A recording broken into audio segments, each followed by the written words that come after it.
I'm at Comic-Con, just in case you haven't got that already. You've met Dan many times. Although Dan, it was really hard for me to find footage of us on camera together, so there we go. Wave Kevin. He's not. Dan's there still. Oh, there we go. Kevin and I have just planned the panel. Holly's just going to go along with it, aren't you? Last minute. So we've only known for what, 3 weeks, maybe, if that. We're chilling out in what is the green room-ish. But as we were just standing there in the corridor, Sebastian Stan was stood next to us, the Winter Soldier, and it was just like, oh, hi. Really early for the panel, and we're just posing for photos. Is that enough cameras? They're not interested, are they? Anyway, we still got ages of time before the panel. Yeah, but the audience is already filling up, so that's a cool thing. It's good that people are showing up for this.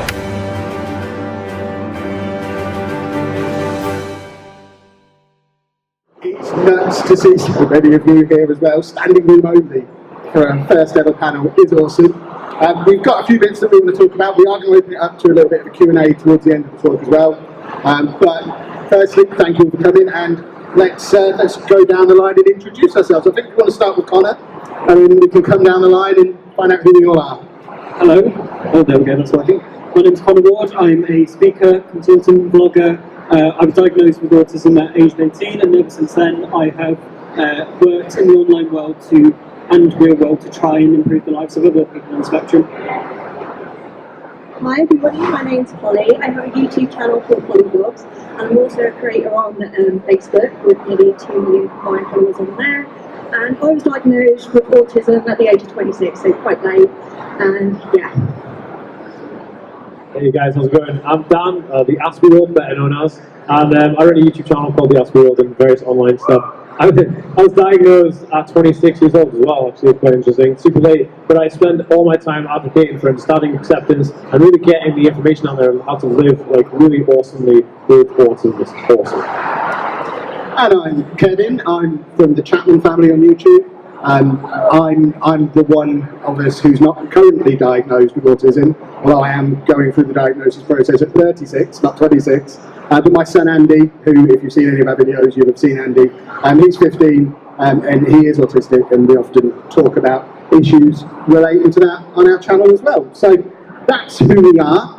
And I know to start things off, Connor wanted to just say a few words as the one who's been pushing for this the longest, the one who's made it all happen. Connor, would you like to tell us how we've got to this point? Well, first of all, I just want to point out that Kevin actually made this happen, so I thank Kevin for that happening. But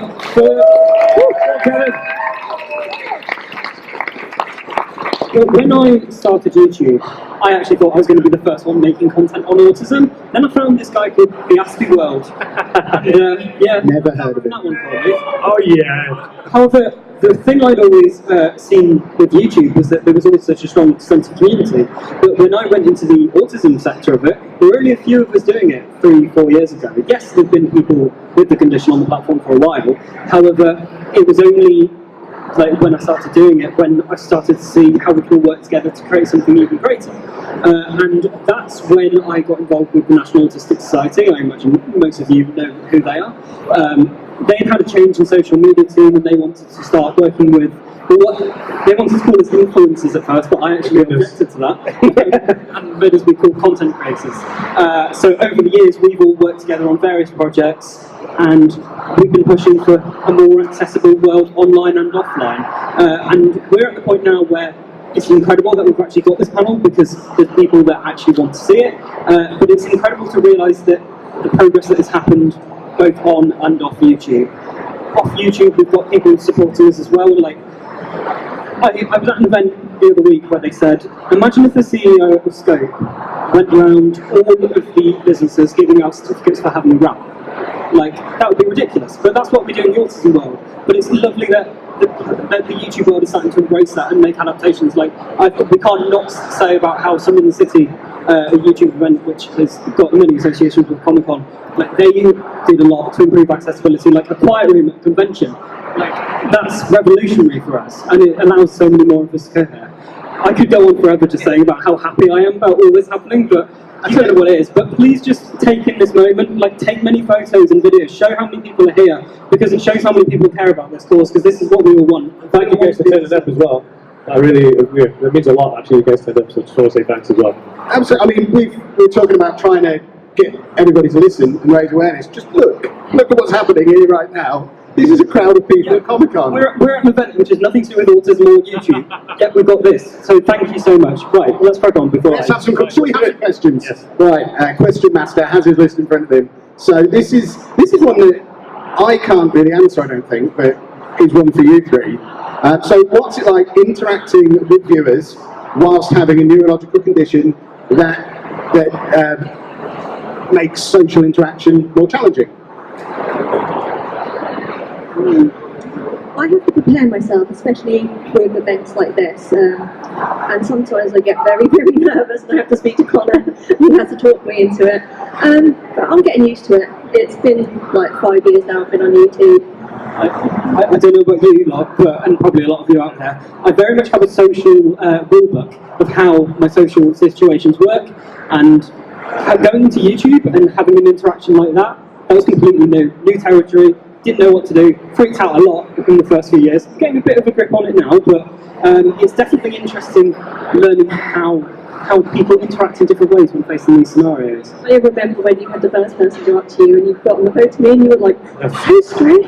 Yeah, my first person in public, it was the most like, this is exactly how you think this interaction would go. I was in a game, I was looking at a video game, someone came up to me and just went, "Hill Connor Ward." I went, yeah, and then they walked off. That was it. That's all we wanted. But that was so lovely because, you know, I obviously knew what that was. It was someone on the autistic spectrum. I assumed so. And the fact that we had that little connection was magical. I think that the most interesting thing for me is because, well, my channel went from being quite like small to quite big very quickly. So the first big experience I had was I was doing a talk in the Manchester Autism show, and then all of a sudden, after I finished my talk, there was just a stream of people who wanted to queue up and take selfies. I was like, whoa. But the cool thing about it was, and this is something I'll say, is that everybody I met was kind of on the same wavelength, so they knew exactly what's going on. They knew that I didn't want to make eye contact. They knew that I wanted to get away sometimes, or maybe I'm starting too close to them. I don't even know, you know, hey, yellow. But everyone was cool with that, and the cool thing about it was, like, it made that process easier because the audience is okay. I think the weirdest part is when I do conferences for people who are like professionals working in the field who don't have a condition, and then it's like they all come to you and talk to you about business stuff, and you're like, and you get to freeze a bit. That's difficult. But do you know what's really funny? Very quick thing, but of course the YouTube thing is like, oh, go someone have a hug, have a picture. I could literally scream if someone ran up to me wanting a hug, a stranger. I think for me, it's helped me learn a lot more about just being a parent of somebody with autism, because Andy, certainly when we first started doing YouTube, his communication was really, really limited. And I often found it quite difficult to understand what he was doing, why he was doing it, what he might be thinking.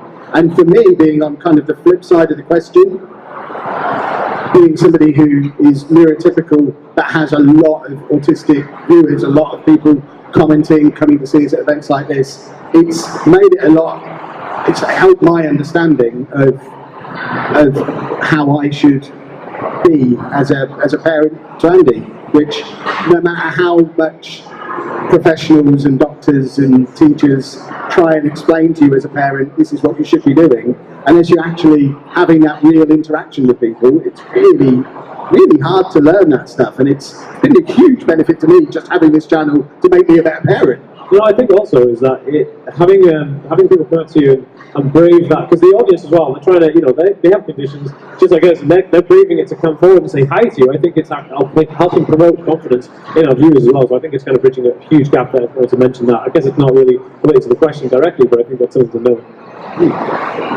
Right, where's my question list? So we all obviously share certain aspects of our lives on the internet, and it's certainly something I've spoken about quite a lot on my channel, because it's a question, almost an accusation that I get from time to time about where you draw the line between how much is sharing too much. Before meeting you, I was not happy with you, was I? I remember that. I get the feeling I get that a lot. Yeah, I looked at Kevin's channel and just seen what I saw as clickbaiting Andy's autism, and I wasn't happy with it. And I get accused of that every single day. Yeah, it takes a lot of understanding, but this is the thing, this is how I always explain YouTube. Imagine it's like Doctor Who. I can make nerdy references because we're at Comic-Con. So Doctor Who, you can watch one episode in the season and it makes sense. However, us, as the creators, we view it as the entire timeline. And that's what happens there, so that's why you're not Me getting... and Dan were actually talking about it before we came on, because I had a comment come through this morning. Somebody put, why do you have to always describe Andy as your autistic son in your titles? Why don't you should just call him your normal son? And I mean, how do I even respond to that? If someone's viewing my channel for the first time, are they going to come because they want to learn about my normal son, whatever that is, or are they likely to watch because they want to learn about an issue related to autism? And you have to put it in the title, you have to let people know what the video is about. That's another thing about discoverability. If you're like searching for something on the internet and the video is poorly labelled, how on earth are you going to know what's about? So people, I get it all the time because I've got the word symptoms in my titles, right? Yeah. It's a huge trigger for a lot of people. But it's not. I'm not saying that it's a disease. I'm just saying that's what people search for. Something on blah blah symptoms because I know people are searching for it, so they can find it. I find the content, and when I say it, I talk about traits and characteristics. I don't say that it's a disease, but it's still you get that that backlash because people don't really understand the process, and it's not their fault. I think it's just because people. I mean, you were saying this earlier, how if you're not in the YouTube system, if you're not in that kind of mindset, how am I going to make these videos reach those people so that they get educated? Then you're not going to think about why we're using those certain terms. It's nothing like sinister. We're just trying to do advocacy work on a new digital platform using what people are searching for. See, the way I see it with YouTube, because I do a lot of defending for these two, so they should be very grateful. Thanks, Connor. But Thank you very much. ultimately, people on YouTube, like I will be the first to admit, I don't like the algorithm. I just think I'm just going to upload whatever I want to. I'm just quite lucky that it ends up getting seen. But the way I see it with these, You look so angry now. Just the algorithm type stuff. But ultimately, you put yourselves out there to be slightly more controversial with the condition. However, you bring in so many more people that, yes, you might, I was going to say a swear word, but it's common to be family friendly. You may annoy a certain percentage, but ultimately you're both reaching so many more. Absolutely. And I just want to add one thing, and I'll say this to everybody. People say, because this is the thing, how do you deal with hate? When Connor's not here protecting me in my corner and admin in my live chat, I say, there's no such thing as a hater. There's just somebody who needs a little bit more love. And that's all it is. I never go negative with a hater. You just say to a hater, hey, that's cool, don't worry about it. Let me know in an email and I'll sort you out. And it instantly becomes something also watchable. I'm sorry I didn't understand you, that's cool. And I love it. So remember, haters are just people who need love. And that is true. So I should stop just blocking them. Absolutely, just give them all love. Honestly, you can kill them with kindness is an amazing expression. I do it all the time. Next time you guys get hit on anything, just say, thanks so much, I hope you're doing better. There's something wrong with them. Like, there's something going on in their life and they're having to be able to scream at you. Exactly, it's exactly what I do too. If I see a hate comment, people will be like, just delete it. I'm like, no. And sometimes I'll reply and they'll be like, oh, I'm really sorry, my dad's died today, or something like that. You never know what's going on. Totally. So, just going off that, going back to the question slightly, how do we all determine the line? Of course, you've got a different line to what we have, but Holly, you don't make content on autism, you just are autistic. But like with me and Dan, like we definitely share our condition, we use our condition for things. And I don't know where my line is. I think I'm a lot more reserved than you are. The one thing I don't do is I don't share my parents a lot, because I'm a parent, I have a child, so one thing I don't do, I never have my son in my videos, nobody ever knows, a lot of people are like, oh, you got a kid? I think that's where I draw the line, is am I going to share that daily life issue with my kid, or am I going to kind of move on from that and then just do educational videos from my perspective? What's it like having an autism spectrum condition and parenting? And I think that's where I draw the line, is that I'm not going to show, because that's difficult, and I'm not going to show that, because I feel like that's a little too negative for my channel. That's the thing, ultimately, with us making content, the more people that you watch on YouTube, autistic YouTubers, the more perspective you get. We're almost like a collective bunch. But actually sharing the condition, it can get quite personal with our condition. There are things that you don't necessarily want to talk about online. Like, I'm going to bring this up. In fact, this is a little plug for us too. So, Holly and I launched something last week, which was really exciting. Holly, for the Facebook queen, so do you want to say what we've launched? Yeah, we've got a new Facebook group which is called Autism Assemble, and within 24 hours we had 1,000 members. We did, and the name's Autism Assemble. I can't not say this. It was based off, obviously, Avengers Assemble. Holly and I saw the Winter Soldier upstairs, and yeah, it was mad. Anyway, that plug is throwing me off. You really back See, I'm sat here listening to Dan talk about not showing his kid. on YouTube, and I'm thinking, so how do you guys feel about the content I make? Well, this is the thing, like, we've made a whole video on it, we've discussed this in great detail. You told me Andy says no at times, doesn't he? Oh yeah, he's completely in control of what's on camera and what's not. What you see of Andy on the internet, he knows what's going on the internet, he knows it's about the video, and you don't see him say no, because if he says no as part of any scene, that whole thing doesn't go in. So even if we're 5 minutes deep, if he's just, no, actually, stop, then it never makes it into the vlog. So the stuff that's in the vlog is, he knows that's where it's going. He is aware that that's happening. So I think you're absolutely right. I think it's important because, like, you know, if Andy's willing to want that footage out there, then it's going to help educate people. But I feel like, just for me personally, though, I don't think anyone's going to benefit from me freaking out over the fact my son's got unusual textured food. You know, that's something that I can have to deal with. But I do get asked all the time from my viewers, like, you're going to put videos and be like, you freaking out over this, this, and this. And I think, like, I just like to try, for me personally, my channel is a little bit more upbeat. So out of 3 of us, how many of us have made a video on us having a meltdown? I filmed me in the midst of one. You've done it. Yeah. Tell me about yours. Yours is interesting. I don't remember it. Oh, the Virgin Atlantic one. Yeah, basically, we were coming back from Orlando and everything was like scheduled, and then someone on Instagram messaged me and said, by the way, the flight's cancelled. No email, nothing. So I get on the phone to Virgin Atlantic. I'm like, what's going on? And they go, oh, you're still on the flight, but your husband's not. And I'm like, what? And they put my husband on a flight like 24 hours later, and I was like, no, and I was panicking, and we were like vlogging that day as well. I just full on went meltdown. You only see like a tiny bit of it. I reviewed the footage for that as well, didn't I? Yeah. Yeah, I made him look at the footage, and he was like, you can have this, but you can't have that. So you didn't see the whole thing, but oh my word, I freaked out that day. And especially for you, your audience are not really used to seeing your autism. So like, Oh, normally when, if I feel like I'm going to have a meltdown, I'll say, oh, by the way, I'm quickly getting out of the shop and I'm not filming anymore, because I do like shopping content, and I'll say it's because I'm autistic, and then I'll get all these comments going, oh, you're autistic? You know, I don't feel the need to say I am. I'm just me. you know what my favourite comments are? It's like, oh yeah, I didn't realise you were autistic. You're really cool and funny. It's like, wait, can I not be those things? Like, but in terms of meltdowns, I've done videos explaining about meltdowns, and then I recreate a meltdown. One thing I think I have a hard time with is if I'm having a really super bad meltdown, the last thing in my mind is, I'm going to film this. Like, it's really difficult.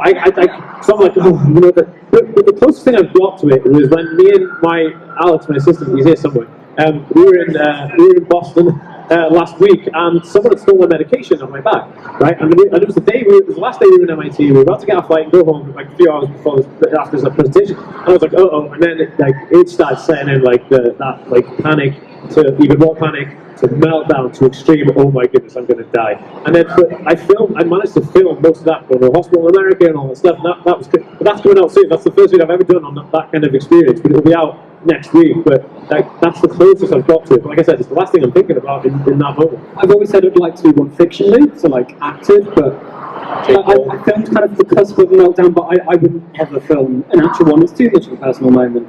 But yes, maybe. Yeah, right. Let's move on from meltdowns. We want to try and keep it nice and positive as part of this panel. So, changing gears slightly, a word that I think I've already heard one of you mention, but it might have been before the microphones were on. Do you consider yourself to be an advocate for autism? It's a funny one, because if people look at me and see the stuff I do, then they say yeah, and that's kind of the only reason I started to bring me onto the term, was because of people telling me that. But in all honesty, I just see, well, I'm just talking about myself really. I just do it in various different mediums, online, in front of people, like at conventions like the Autism show, which is happening here in 3 weeks, just in case anyone didn't know about that. I really stopped plugging things, don't I? But yeah, Ken, I need to stop making jokes, it throws me off. Right. Sorry. Well, advocating for autism. So what do you think? Because I would think we are to a degree, but We're making video content which is like explaining to people, how an autistic person sees the world, or how autism impacts their life in this way, etc., etc. So I think like doing that and educating people and opening people's eyes up to stuff, and and certainly the feedback I've got from my audience, I literally have like cards and cards and cards from saying thank you so much, help me with this, help me with that, and I love that stuff. I live for it. So that would be advocating for a cause, and the cause is autism. So I'd say yes, I'm an autism advocate, but I'm also trying to see myself as somebody who's an empowering role model for young people on the spectrum as well, because I want people to kind of really get behind feeling like, they can do anything they want, because, just because they're of a certain kind of condition or whatever, it doesn't stop doing anything, and I really advocate for that. So yeah, I would say I'm an advocate for it. it's strange, isn't it? Because we've all done like big public things. Like I've done live TV, you've done live TV, you've done your documentary. That was a cool thing. Dan, you've done media stuff about it. So, like through the basic term of it, we are. The interesting thing is that Kevin, as you kind of are, but you're not autistic.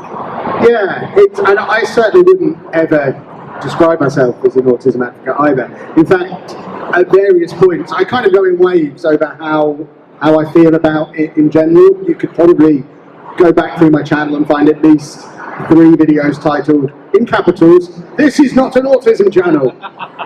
Because you raise money and stuff as well, right? You raise money for that, so that you advocate. Yeah, I mean, as far as I'm concerned, like Connor said, I'm just making videos about myself and my family.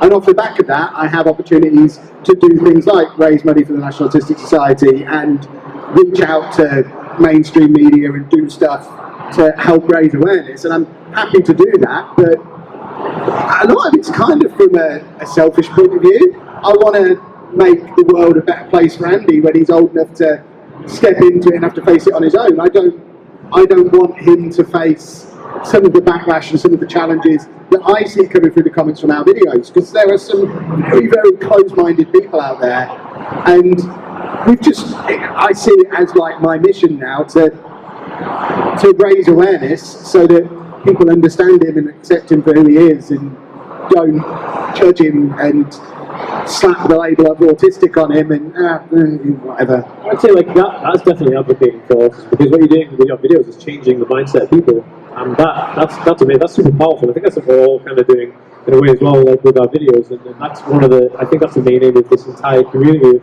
autistic YouTubers or autism-related YouTube channels, trying to change that narrative. People, like you said, to put labels on it, see people a certain way. So spinning off the back of that, then, if we've decided that we are all autism advocates, even if it was reluctantly, is it okay for us to make money doing that? Because this is so strange about this one. Because this is my job, it's your job. It is. See, this is the thing. This is a literal divide. Oh yeah. We are the we both have stuff where we earn money outside of YouTube. Like I don't know, I've earned 360 quid off YouTube in my entire time. But we have it as a hobby. You have it as a job. But then I have obviously my parts of the job are charging people for public speaking, charging people for consultation work. If I win the lottery, I would do everything for free. But I'm sure that's what everyone would say. So it's weird, isn't it? Like, I think like, look, if you're doing a job and you're doing it well, someone will pay you to do it, regardless of like what it is you're doing. So it could be anything, regardless if you're working in an office or you're advocating for autism. It's not like you're raising money on false pretenses. You're just getting paid for doing your job. The scale depends on your ability to, do it as best you can, I guess, and if you raise enough capital to support your family and life whilst advocating for a good cause, I don't think there's anything wrong with that. And I think that's how I morally do it. Like I said, I never ever rip anybody off. It's not like I'm, raising money and keeping it. And Kevin the same, Yeah, I mean, whenever I have these discussions with people, I always go back to, well, if I didn't get paid to do it, I wouldn't be able to do it either as well or as often as I do. I couldn't release a daily video of the quality that we release if I also still had to go and work as a teacher all day, every day, like I was 3 years ago. It is a full-time job. It's not like you sit down making a video and just that's it for the rest of the week. It's literally every single second of every day. I thought of a really good analogy for this. However, it does involve another plug, so sorry. For goodness sake, who is paying this man? I only make £360 on YouTube, however. So, I'm working on an app to help people on the autistic spectrum. And one thing that we all very much felt is that all the autism apps out there, they charge people a lot of money, and I didn't think that was right. I didn't think it was right to put adverts on it too. And we are making this app purely to be a free app that won't have adverts. We're going to get the money through other sources. But I think that sums up my entire stand on everything. It's really charging the people who need the services the most wherever possible. And I imagine that's kind of... That's why you see me and Dan selling people pillows on our videos. So it's like, buy this Facebook app. Anyway, I'm wearing my own merch as well. If anyone wants this Facebook app, it'd be awesome, available on my channel. No, but I think Kevin was right. If you're trying to make videos every single day, so high quality, you're trying to put content on there. I'm an author as well. I got a book out, and I'm writing another book, and also working on just all kinds of podcasts, videos, imagery, books. There's no way on earth you could do this for free, or by working a full-time job, and you couldn't put that much content out. So the demand is there. So I think there's nothing wrong with getting paid for it. Just put the full-time job argument out there. I could not work a full-time job because of the autism bit. Yes, so that's the way I saw it. I saw that I've tried working in offices. I've tried all that stuff. So I make sure that the time that I don't use is made. I'm going to piggyback off the back of that as well and say I didn't give up work to do this. Yeah. Just in case anyone isn't familiar with our work, I left my job to become Andy's carer, and that story started to resonate with people, and this came after. So I actually left teaching to do that, and then people were interested in hearing about that. So it kind of happened the wrong way around. Piggybacking off of that, I didn't have a job. I did a degree in chemistry. I didn't have a job. And actually, what Conrad said, I actually had to leave a job because of my condition. It was so severe, like being in an office environment was so harsh, the lighting, the people, the constant change, there was just no way doing it. So I had to leave that job, and I did a degree. After the degree, I started YouTube, and YouTube just took off, so it became my job. It was weird. It just evolved. It wasn't something I was like, right, I'm going to do this. Give me money, It wasn't nothing like that. And we've all formed online careers. Holly's queen. So talk about the business side of it then, right? I'm more on Facebook. I do shopping, and I show deals. But before I was on social media, I did try to. I had a few jobs, and I just couldn't socialise. I can remember on my break, everybody was like, come into the cafe and talk to us all. I literally walked half a mile down Great Yarmouth Seafront, is where I'm from, to go and eat my dinner in the toilet. So I didn't have to speak to anyone. Yeah. So when I got onto social media, it's good because, I don't have to interact. And I thought you did. And you do force me to. Right, we've got one more controversial-ish question before we have another nice question, and then we are going to open it up to questions. It's questions for you guys. So have some questions ready in about, I would say, 5 minutes, depending on how much more Connor needs to plug. We'll be ready to send a microphone around and get some questions from you guys. But that controversial one first. Now I'm going to say the 3 letters here, Dan, that I don't want you to leap on. What's the difference between good YouTube SEO or good Facebook SEO and or search engine optimization if you're not a YouTube nerd like we all are? What's the difference between that and straight up exploiting autism, exploiting the condition, whether it's exploiting that you've got it or exploiting that your child may have it? I am very old-fashioned YouTube on it. I'm no, I can't do it. I've got some weird lines. Dan and I have these conversations where Dan's like, oh yeah, do some more SEO stuff, it'd be great. And I'm like, yeah, it would be great. I just can't go there. I call Connor literally on a weekly basis, dude, you need to optimize your video, it sucks. He's like, what? I'm like, the video doesn't suck. No, the video's great. The optimization is terrible. Yeah, I didn't put tax on my videos for a year, which wasn't the best move. But I don't know, I feel really funny about it. But then again, at times I do know that if I put the word meltdown in a title, I will get more views. And if I know if I slag off something, I will get more views, some decent play. Mention of the word meltdown, goodness me. You get some looky-loos though when you put that in the title. The amount of and I've had the odd rant about this on videos before as well, because there is a subsection of the internet, a very unpleasant subsection of the internet, that just want to come and have a look at someone having a meltdown, or want to laugh at it, or think it's funny. I'm going to give you my worst comment I've ever got. Do you not think it'd be a kindness for yourself to just kill yourself to get rid of the condition too? It's oh, lovely, that's what we're exposed to. But I'll jump in here, I'll say this, right? So the difference between exploiting something and optimizing content for best searchability. Now, this is all I'll say on it, and I could talk for hours about optimization. If you're making, if you're making content that isn't true to what you believe in, the internet will find out and they'll just pull the plug. And I'll say this, you can optimize anything, but if you're just exploiting a condition, it will shine through. If you're not really honest about what you're doing, everyone will see that you're not honest about it, because you won't be able to back it up, it will look inconsistent, and you won't know how to optimize it properly, because you're not actually optimizing for it. And no one's a good enough actor either to keep it going 24 hours a day, 7 days a week. This is why that is why YouTubers fail. Yeah, the YouTubers go, I'm going to make a YouTube channel, become a millionaire. You know, the Jake Paul's good enough on me, and then they fail. They get 2 subscribers and sink because they're not passionate about what they're doing. And that's the difference. Passion equals success, and especially when you're trying to show something, an advocate for something, there's a difference between exploiting, because there's nobody. And I guess if there was anybody, they would have died out ages ago because they're just seeing through it. That's what I'd say about it anyway. I was going to say, you just need to remember, none of us have got negative intent behind what we do. Well, I can't speak for everyone, we never know. But ultimately, I know everyone I interact with has got the right reasons behind it. So, Keemstar. Promise we weren't bringing him up. Let's do a nice fluffy question to end then before we head over to the Q&A.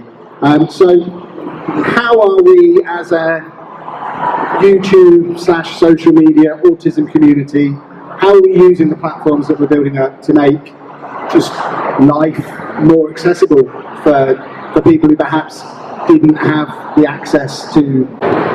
So, as we mentioned, we set up this Facebook group.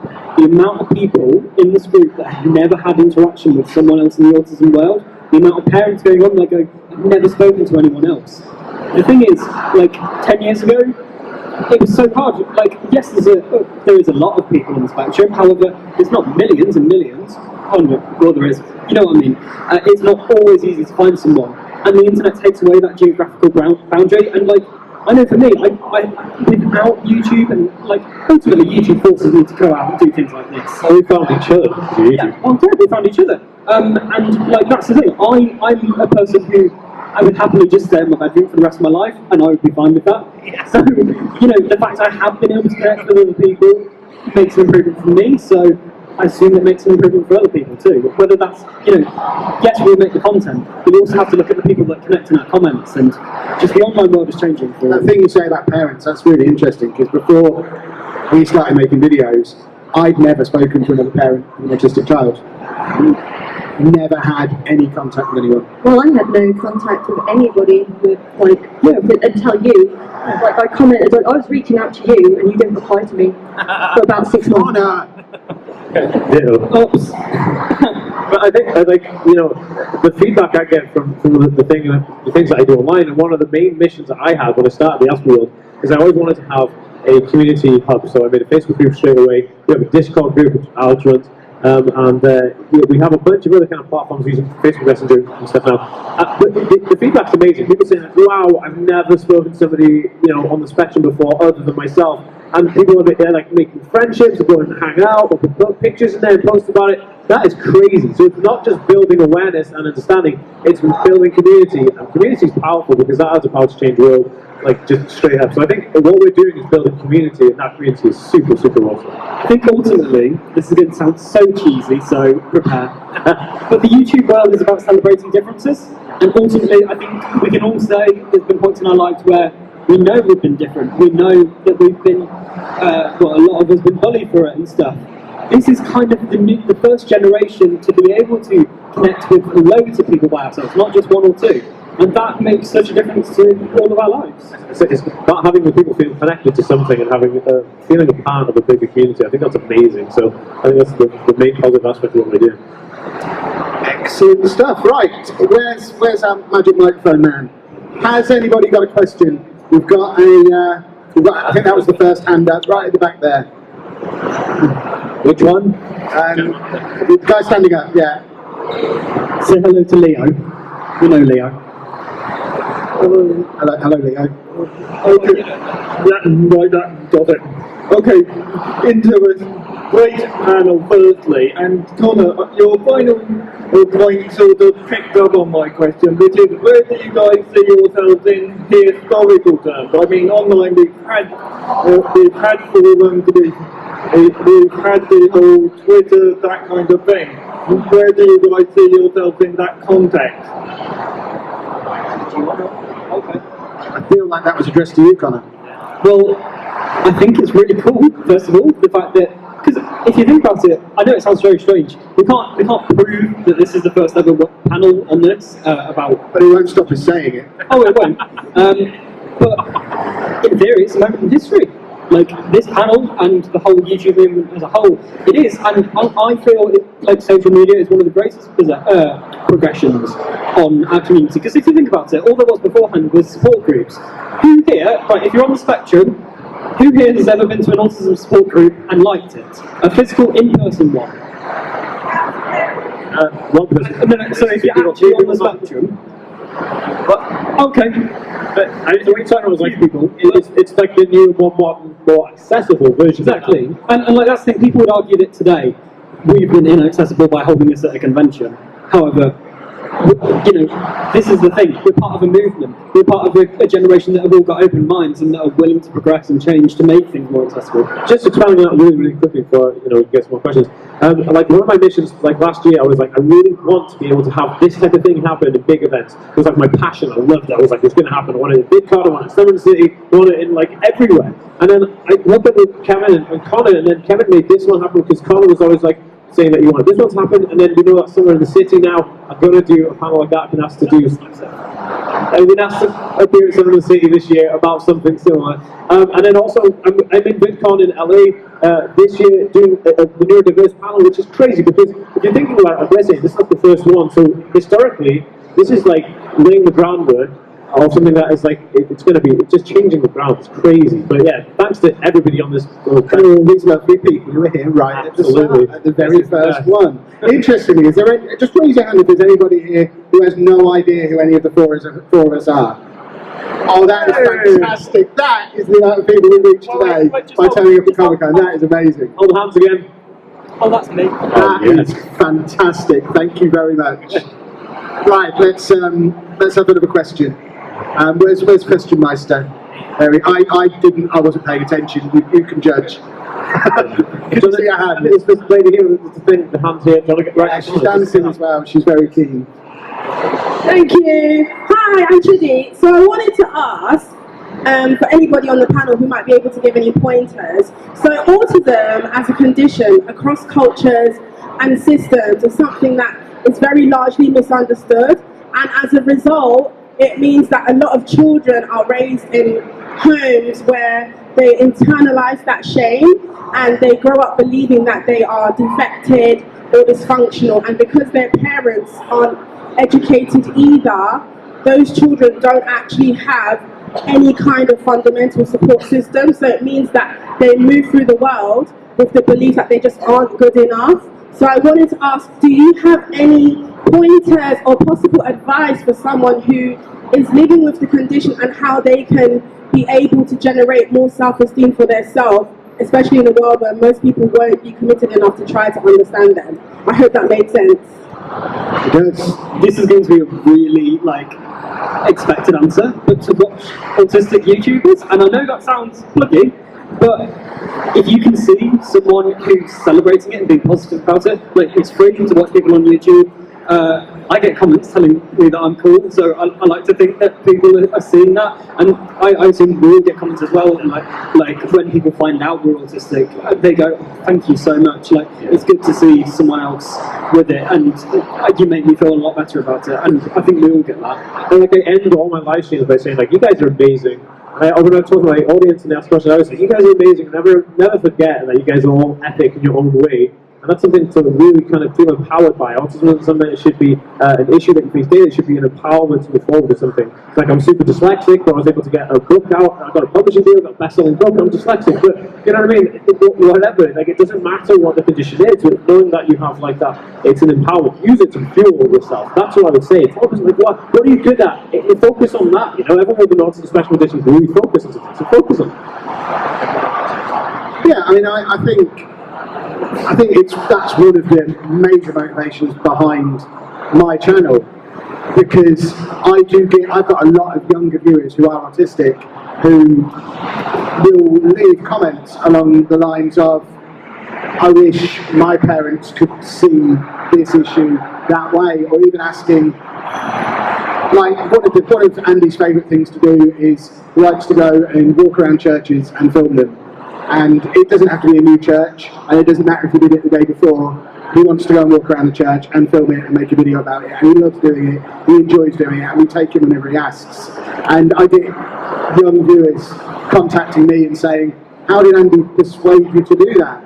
And it's just sort of helping them find ways to educate their parents, because a lot of the time parents do find it very difficult to understand the issues that their children are going through. I said at the start of this panel that 3 years ago, before I started doing YouTube, I was not close to as good a parent as I am now. I've learned so much just from having conversations with people going through similar things. I'd gone through however many years of never speaking to another parent of an autistic child, never knowingly having conversation with someone who was autistic.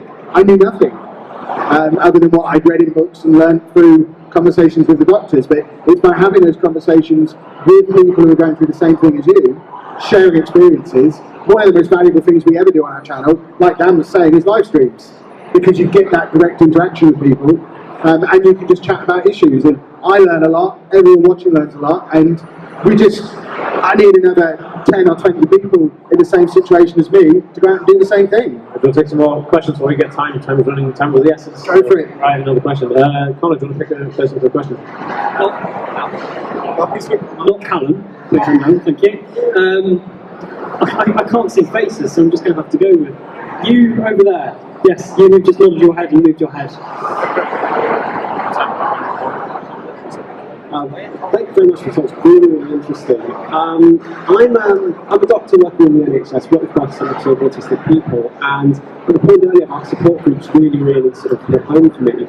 Do you see a scope in the sort of work you do to sort of help provide education for sort of NHS staff and care providers, especially given how difficult it can be providing support for autistic neurodivergent people? Look, I do a lot offline that people don't know about, but I do training sessions with the National Autistic Society where I go along and give, like, I'm a token autistic person, so yeah, I do stuff like that.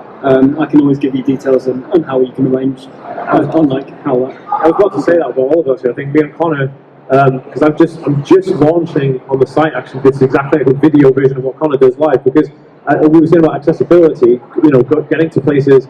I'm in North Wales and people want me to travel all the way down to like Kent or something to do the training courses. Sometimes not worth it for them because it'll take me forever, it costs all kinds of money to get down there. So what I'm actually doing is like an online version of that. Similar to what Connor is saying. So I think that is the future of how NHS staff, and definitely it's not just in hospitals, like doctors, surgeons, dentists, things like that. Those people need to understand that the lighting is autism friendly. Those places are not autism friendly, and you have an appointment with a doctor about autism in a place that's not autism friendly. It's the most bizarre thing in the world. But just saying what Connor said as well. I do have cards. If anyone wants to kind of like take my contact details, I do have cards as well. Just a lot of social media, not about training, but anything. But yeah. Sorry, what was this one? Next. We're good. Next. Oh. The hat. I can only see a hat. I don't know who's under the hat. I can literally just see a hat. But I think there's a microphone approaching the hat. Yeah, just saying, you can probably maybe do one more after this.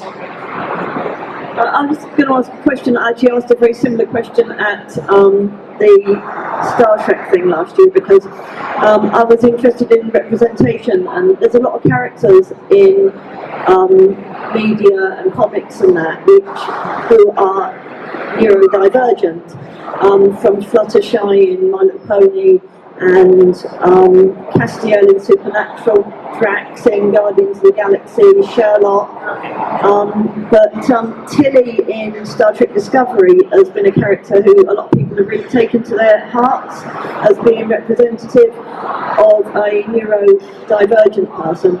And I wondered what you thought about representation, and whether it's positive or whether they perpetuate negative stereotypes. So I do a lot on media representation. Like my most viewed videos are all like talking about representation in Atypical and The Good Doctor. I recently made a video of the play The Curious Incident, so I'm very much into this stuff. We are progressing. That's what we have to remember. There's shows like The A Word that work heavily with the National Autistic Society that I think get autism right, but of course we want to see it in mainstream shows. What we have to remember as a community is that these characters are made in order to, well, if they've got the autism intent behind it, they're made to be able to access an audience that isn't to do with autism. So they may be stereotypical. However, of course, the more that builds up over time, the more characters we get in different things, ultimately a bigger picture will be built up. But it's a long game. But I know publicly I may trash things like portraying autistic people as a puppet, but ultimately behind the scenes we all know that people don't have negative intent behind it. Yes, we like to accuse them of only using our condition to make money, but I think in the long run it's only a good thing, even though they slightly get it wrong. But we can tell them. We live in an age of social media. We can literally tweet to the shows. Like, I've talked to shows before, you've talked to shows before. What I was going to say is, like, I work with Netflix for Atypical, so there's a show on Netflix with Atypical, and they contacted me and they were like, we've done this show and we want to know if it's any good. So I kind of worked with them for the second series to make it a little bit more less stereotypical and all this kind of stuff. But what Connor was saying is, like, having that representation is great because it builds on it to get more people involved in it. And actually I started working literally just recently with a guy called Jay Ruderman from the Ruderman Foundation, who I was working in Boston with in MIT, and his kind of goal is to go through Hollywood directly to have autistic representation in Hollywood and kind of entertainment. So there's a lot happening. I think it is positive. It's nothing like concepts. It's not negative. It's never negative. They're just trying their best, but they don't understand perfectly how to do it. But we are working on it, and it's a big goal. It's a big task to take as well. We've got time for one more. That's the ears right here. Yeah, that's the kind of the last one. Yeah, the last one. Yeah. My name's Marina and I'm 14 and I was only diagnosed last year. I would like to know how you dealt with people who would be acting up, because when I were the sound counsellors at school, kids would come up and hit them or scream in my ear, and I would like to know how you would deal with that or mental breakdowns. Well, first of all, if it's in a schooling environment, I'd always talk to like an authority. So you obviously tell a teacher how that the fact that if you're going to wear ear defenders, or if you're going to certain classes or whatever, then they have to accommodate for that, and also it's their duty to make sure that you're not going to become in harm's way. And I guess that's just a normal form of bullying, and bullies have to be dealt with in an appropriate manner. Different from haters, bullies have to be dealt with on an authoritarian level. And I'll definitely say that. Yeah. First of all, I want to hear Kevin's. Kevin was a teacher, so Kevin will have a really good answer for this. I picked that up now. But ultimately, educating your classmates. I know that sounds really hard, but have words with your teacher. Like, get them. There's so many resources by the National Autistic Society to help this become across. Because ultimately, if all your class members understand autism, they wouldn't see any need to be picking on it. So if you can have words with your teachers, your pastoral cares, your heads of years, saying, look, please can we just spend a bit of time focusing on autism so people understand it now? Kind of stole my very good answer, because that literally is how it should be dealt with in a school. And I know, looking at it from a teacher's perspective, it's sometimes easier said than done, some of that stuff, because sometimes the teachers just won't even know what's going on.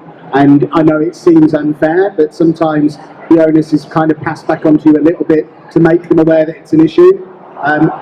Don't feel that you have to do it in front of everybody else. Maybe a quiet word with that teacher or with any adult working in the school that you trust. Let them know what's going on. Let them know what you'd like to be done about it. And if they're any good, which hopefully they are, they'll then go down the route that Connor's talking about and put on a big assembly for the whole school and not make it anything to do with you. It's not your assembly, it's this assembly we're learning about autism, because you should know about it. Everybody should know about it. And there are definitely ways to handle it sensitively, and hopefully, I mean, if you want to send any of us an email, a tweet, anything like that, we can probably go into more detail and give you some more tips. Yeah, I was going to say, the other questions, running over time. The other questions was what you can always tweet is, like, reach out, email, and anyone else come and get our cards, then just come up to us. Definitely for that. We'll all be hanging around a little bit, won't we? Yeah, we've been told we're not allowed to hang around here, but we're going to kind of move over into the Southern City area and just take over that. So if anyone has got any more questions they want to ask, just come and find us. But yeah, thank you very much for coming, guys. Just one quick thing before you leave. Be sure to tweet MTN if you want to see more of these, because the more social... What he said. Super important. Yeah. Talk to Buddy about it. Tell us how good it was. Take photos. Take photos. Take photos and tweet about More it. social awareness, Yeah, more let likely them this know to you're supporting happen. it. Feel free to also tweet someone in the city, VidCon, anybody else as well. I didn't say that on their stage.